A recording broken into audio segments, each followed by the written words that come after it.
Welcome, ladies and gentlemen. Thank you for joining me. I'd like to talk briefly about the pharmaceutical industry in the U.S. and around the world. This presentation is obviously triggered by the announcement that President Trump is going to loan Eastman Kodak with about $770 million in order to enter the pharmaceutical industry representing the U.S. Let's start with a brief history of the pharmaceutical industry.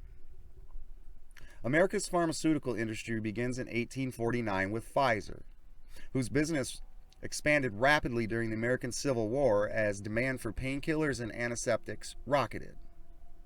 While Pfizer was providing the medicines needed for the Union war effort, a young cavalry commander named Colonel Eli Lilly was serving in their army.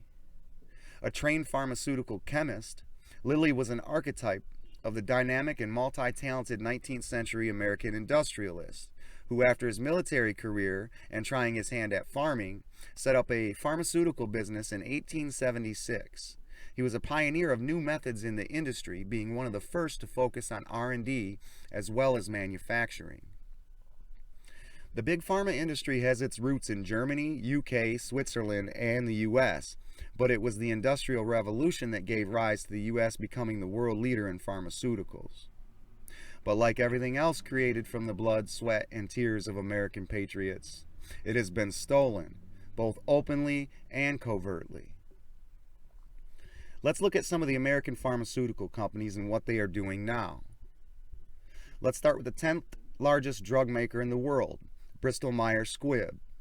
They are an American company formed by the merger of Bristol-Myers and Squibbs. They are an American company based in Syracuse on paper. But this company is a very un-American company, and here's why. In 2002, the company was involved in a lawsuit of illegally maintaining a monopoly on Taxol, its cancer treatment. And it was again sued for the antitrust lawsuit 5 years later, which cost the company $125 million for the settlement. Also in 2002, Bristol-Myers Squibb was involved in an accounting scandal that resulted in a significant restatement of revenues from 1999 to 2001. The restatement was the result of an improper booking of sales related to the channel stuffing, which is the practice of offering excess inventory to customers to create higher sales numbers. The company has since settled with the United States Department of Justice and Securities Exchange Commission, agreeing to pay $150 million while neither admitting nor denying guilt. In July 2006, an investigation of the company was made public and the FBI raided the company's corporate offices. The investigation centered on the distribution of Plavix and charges of collusion. On September 12, 2006, the Monitor, former federal judge Frederick B. Lacy, urged the company to remove then CEO Peter Dolan over the Plavix dispute. And later that day, Bristol-Myers announced that Dolan would indeed step down. The deferred prosecution agreement expired in June 2007, and the Department of Justice did not take any further legal action against the company for matters covered by the DPA. Under CEO Jim Cornelius, who was CEO following Dolan until May 2010, all executives involved in the channel stuffing and generic competition scandals has since left the company. And finally, Bristol-Myers Squibb, Johns Hopkins University, and the Rockefeller Foundation are currently the subjects of a $1 billion lawsuit from Guatemala for roles in a 1940s U.S. government experiment that infected hundreds of Guatemalans with syphilis. This is an unethical company that is ran by the sun-worshipping, Satan-worshipping cabal. And I'd rather my medicine come from someone who doesn't worship Satan, but that's just me, folks. The 8th largest drug maker in the world is AMGEN, and is an American company on paper. AMGEN was founded in 1983 and is based in California. Its CEO is globalist Robert A. Bradway, a cabal player. He has his MBA from Harvard, which up until recently was thought of as a very reputable university by most, prior to discovering its Marxist, anti-American infiltration. In fact, Mr. Bradway doesn't even live in the U.S., but has resided in London since 1990. He is originally an investment banker who began his career with Morgan Stanley, but now he is a CEO of a drug company. He also sits on the board of directors of another fake American company that is nothing but a 100% cabal company named Norfolk, Southern, and Boeing. Next is the 5th largest drug maker in the world, Merck. Don't let the confusion and bloatedness of this fool you. Merck was founded in Germany in the 1600s and has a subsidiary in America, and the establishment want you to think that it's an American company, but it's not. It's owned by the parent company. This is semantics and deception, folks. Number 3 in the world is an American company, Johnson & Johnson, whose owner, Woody Johnson, was in charge of fundraising for the very unsuccessful presidential campaign for Jeb Bush. You know the Bush family? The ones who funded the Nazis and their industry during World War II. You know the Bush family, the ones in the secret Skull and Bones Society. The Bush family, the one where George Sr. was CIA director before gaining the presidency. Those Bushes. I'm not going to go too far into this company, as none of you watching this right now fully understand who these people are. They may be incorporated in the U.S., but they have no views in common with traditional Americans, folks. They are cabal-controlled something awful. And finally, the largest drug maker in the world is Pfizer, an American-based company on paper, and that's all it is at this point. Pfizer is a behemoth with tentacles worldwide. Of their 11 R&D facilities, only half, 6, are located in the U.S., and with the way globalization had been swayed by those in control, the 6 U.S.-based locales would be sure to be shuttered eventually with the outsourcing of labor and materials from other countries. But they aren't just into drugs. They're also very political. Pfizer is a leading member of the U.S. Global Leadership Coalition, a Washington, D.C. based coalition of over 400 major companies and NGOs that advocates for larger international affairs budgets, which funds American diplomatic, humanitarian, and development efforts abroad. And if you understand how money is laundered from the American taxpayer, you understand that paragraph that I just read all too well. Pfizer is one of the single largest lobbying interests in the United States politics. For example, in the first 9 months of 2009, Pfizer spent over $16.3 million on lobbying U.S. congressional lawmakers, making them the 6th largest lobbying and industry in the United States. Scott Gottlieb, who resigned as the U.S. FDA commissioner in April 2019, joined the Pfizer board of directors 3 months later, in July. Current CEO, Albert Bourla, is one elusive fella. The only info I can find on this guy is that he's a Greek and attended Aristotle University in Greece. He took over the beginning of this year from a guy named Ian Reid. And Reid was born in Forfar, Scotland, to a Scottish mother, but his parents returned to Rhodesia, which is Zimbabwe, when he was 6 weeks old, and that is where he grew up. Reid received a bachelor's degree in chemical engineering from Imperial College in London in 1974. He qualified as a chartered accountant in 1978. And these are not American companies, folks. London, Zimbabwe, Scotland. Now that we have taken a look at the various supposed U.S. medical companies, we'll now talk a bit about the U.S. medical supply chain. From globalist, Satan-worshipping CFR.org. About a year ago, in July of 2019, the U.S.-China Economic and Security Review Commission held a hearing on the United States' growing reliance on Chinese pharmaceutical products. In the discussion, Gary Cohn, the chief economic advisor to President Trump, argued against a trade war with China by invoking a Department of Commerce study that found that 97% of all antibiotics in the United States came from China. If you're the Chinese and you want to really destroy us, just stop sending us antibiotics, he said. Cohen's words highlight a security concern associated with pharmaceuticals from China. As Rosemary Gibson noted in her testimony, centralization of the global supply chain of medicines in a single country makes it vulnerable to interruption, whether by mistake or design. If we are dependent on China for thousands of ingredients and raw materials to make our medicine, China could use this dependence as a weapon against us. While the Department of Defense only purchases a small quantity of finished pharmaceuticals from China, about 80% of the active pharmaceutical ingredients, also known as APIs, used to make drugs in the United States are said to come from China and other countries like India.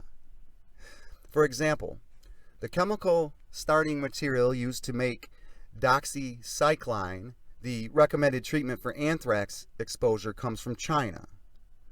When an influential Chinese economist earlier this year suggested that Beijing curb its exports of raw materials for vitamins and antibiotics as a countermeasure in the trade war with the U.S., the worries surrounding our API dependence to China seem to be vindicated. Concern about a disruption in the supply chain could explain why the tariffs on Chinese products proposed by the United States trade representatives in May 2019, worth approximately $300 billion, excludes pharmaceuticals, certain pharmaceutical inputs, and select medical goods.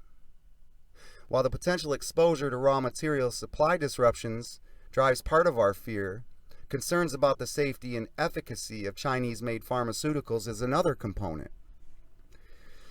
In the summer of 2018, one of China's largest domestic vaccine makers sold at least 250,000 substandard doses of vaccine for diphtheria, tetanus, and whooping cough. It was the latest in a slew of scandals caused by poor quality drug products made in China over the last decade. In 2008, the contamination of a raw ingredient imported from China and used to make heparin, a blood-thinning drug, was associated with at least 81 deaths in the United States. According to an investigative journalist, fraud and manipulation of quality data is still endemic in Chinese pharmaceutical firms. Now, folks, this next sentence, I'd like you to listen to these mental midgets. In order to address the growing security and safety concerns about Chinese-made pharmaceuticals, some suggest that the United States switch to India as an alternative API supplier. So their solution is not to logically switch API manufacturing back to the US, but to move it to India. So all this would do is take the control of our health and move it from China to India. What is solved by doing this?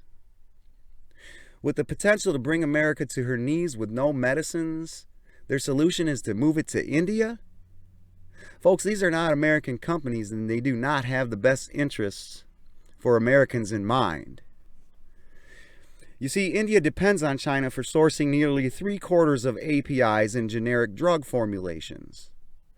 So this would do nothing to get API manufacturing into the control of Americans. It would also make production more costly, as all this is doing is introducing a middleman, so to speak, by adding India as the buyer, whereas before, the quote-unquote American companies would buy directly from China.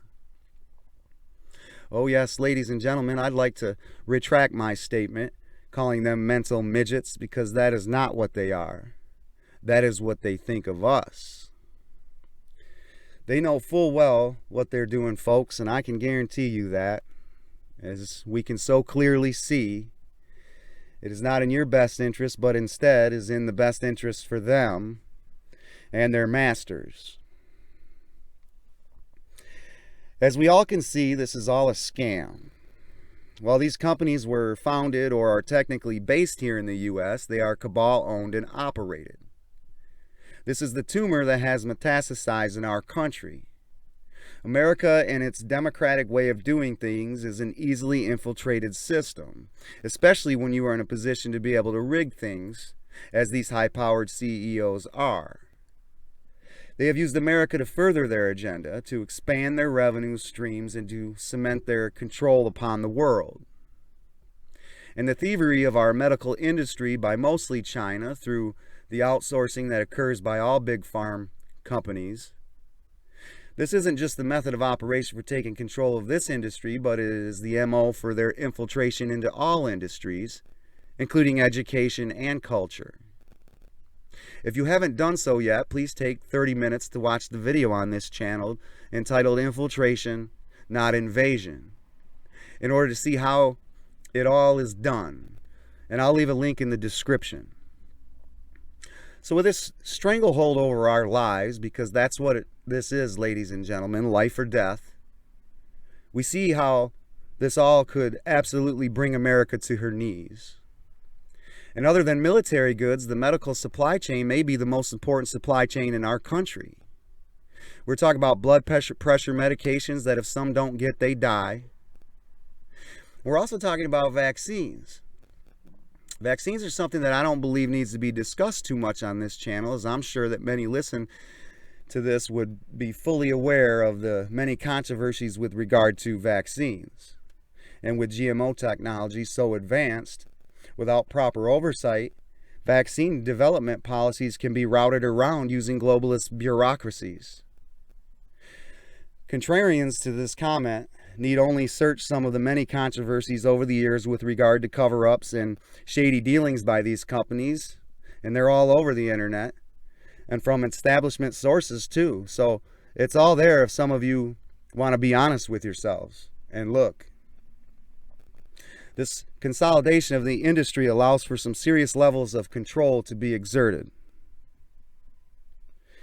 Enter All-American Eastman Kodak. President Trump announced on June 28th a $765 million loan to Eastman Kodak Company for its launch of a business making pharmaceutical ingredients, or APIs.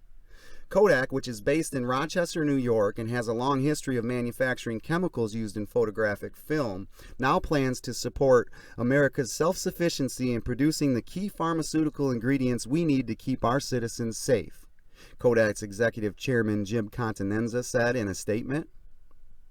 It uses powers afforded by the Defense Production Act. The administration previously used these powers to demand that Ford Motor Company begin manufacturing respirators and masks, and that General Motors make ventilators. Ladies and gentlemen, this is an absolutely Jedi move by the president. Now that we've taken a semi-deep look at the industry as a whole, we start to see the scam perpetrated upon us. We thought that half of the largest pharmaceutical companies in the world were American and had American interests in mind. But we now see that this is just a talking point used upon the sheep to get them to be complacent, to not look into things further. Knowing that the pharmaceutical industry is 100% controlled by the cabal, and with their scientists or their Fox scientists like Bill Gates being the official spokespeople for medical truths, then we see why Kodak was so important. This puts a white hat controlled company right into the big pharma mix and the development and distribution process of a highly controversial, at least in our circle, COVID vaccine.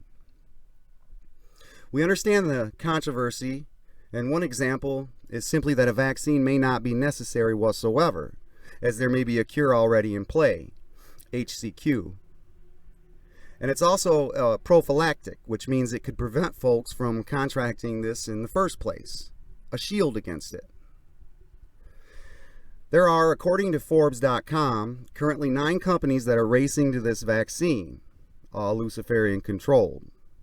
Let's take a look, starting with Johnson & Johnson.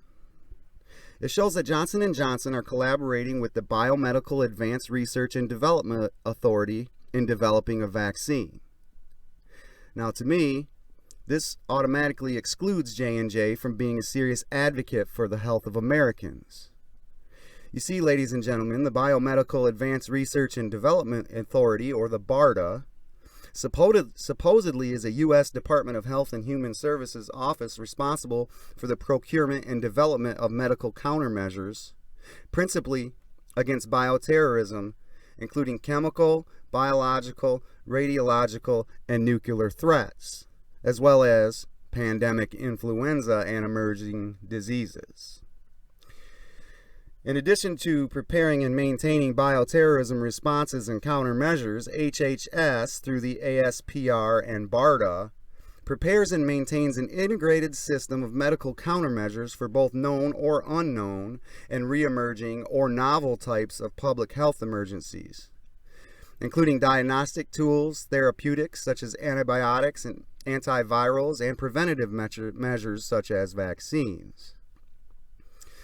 BARDA had a director from November 15, 2016 through April 20, 2020 named Rick Bright. From Wikipedia. Rick Arthur Bright, born June 7, 1966, is an American immunologist and public health official. Bright is the former director of the Biomedical Advanced Research and Development Authority, or BARDA, leading the authority from 2016 to 2020. In May of 2020, he filed a whistleblower complaint alleging that his early warnings about the COVID-19 pandemic were ignored and that he was illegally retaliated against by being ousted from his role and moved to a new position at Dr. Fauci's institute by the Trump administration. He also alleges that his opposition to HCQ was another reason that led to his ouster. You know, the hydrochloroquine that's been used for 60 years for malaria. You know, the HCQ that hundreds of doctors worldwide have personal trial results proving its efficacy. You know, the hydrochloroquine that dozens of doctors standing on Capitol Hill made a video of that's been censored from all social media, and with its posters also being banned for having posted it, including the president's son. That HCQ. He came out aggressively against that HCQ. And furthermore, here is what he said when he testified about his whistleblower complaint on May 14th. This is a doctor, folks, working for the government. Quote, 2020 could be the darkest winter in modern history, end quote, if the country does not undertake a vigorous response to fight the virus. Now, knowing what we know about its fatality rate, knowing the median COVID death is 78 years old, knowing the quote-unquote mistakes with the CV positive test results, and looking at large modern cities like Tokyo, a city of 40 million only having 322 COVID deaths, why or how can this educated doctor say these things, ladies and gentlemen? These are the ones that the sheep ridicule us for not listening to. This organization is not American, and since it's working with Johnson & Johnson for the cure, I can safely tell you that I won't trust it. Next is Pfizer, and their development is based out of the US and Germany.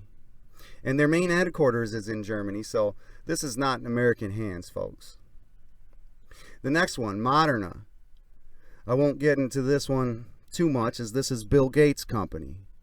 He's their big donor and advocate. Moderna is working on a cure, and I'm sure you all will be happy to know that they are collaborating with the NIAID, the institute that the good Jesuit Dr. Fauci is in charge of. I won't be taking that. Next is AstraZeneca, working solely out of UK. GlaxoSmithKline is also working on it, and they are working out of the UK and France. CanSino Biological will be developing out of Beijing, while Sinovac will be working with China and the US, in which case it can't be trusted. The final one on the list is Novavax. Novavax is a US-based company with Swedish subsidiaries. In 2015, the company received an $89 million grant from the Bill and Melinda Gates Foundation to support the development of a vaccine against human respiratory syncytial virus for infants via maternal immunization. So I won't be taking that either. So as we can see, there is no American company involved in developing a COVID-19 vaccine, and in fact, it's all cabal-controlled companies if you take the time to dig on each one. which I did, but I cannot possibly put all of this information into any one presentation, so I challenge you to do it for yourselves, and you'll see what I'm talking about. This is where Kodak comes in. The launching of Kodak Pharmaceuticals with the Defense Act loan is a very positive development. For the first time in decades, the U.S. will finally have an advocate for America in the pharmaceutical game. For me, I don't trust the medical community for a variety of very good reasons that I would be happy to debate anyone on. What Kodak seems to do is to become a default watchdog for the industry. Take a vaccine, for instance. The large amount of the population, meaning 99.999%, haven't a clue of what is in it other than what we are told is in it. 99.99% of the population would have no idea what other effects that vaccine may have on them, whether immediately or sometime later on in life, if they are not told. And that 0.001% that tells us are in fact the only ones who really know, as they are the ones who developed it. And when all those are foreign and or cabal controlled, this is a problem. This changes with Kodak. They have the money now. They have a corporate structure already in place. They can hit the ground running as soon as they get the money and can immediately begin research and development. R&D of vaccines like the CV-19 that Big Pharma wants the whole world to get. This also seems to put Kodak in a position where they could start doing some quote-unquote official trials on the safety and efficacy of hydroxychloroquine, showing once and for all that it may just be the cure. Yes, ladies and gentlemen, this loan to Kodak is a game changer. It seems as though we may be taking our health care back. If you enjoyed this presentation, please like, share, and subscribe.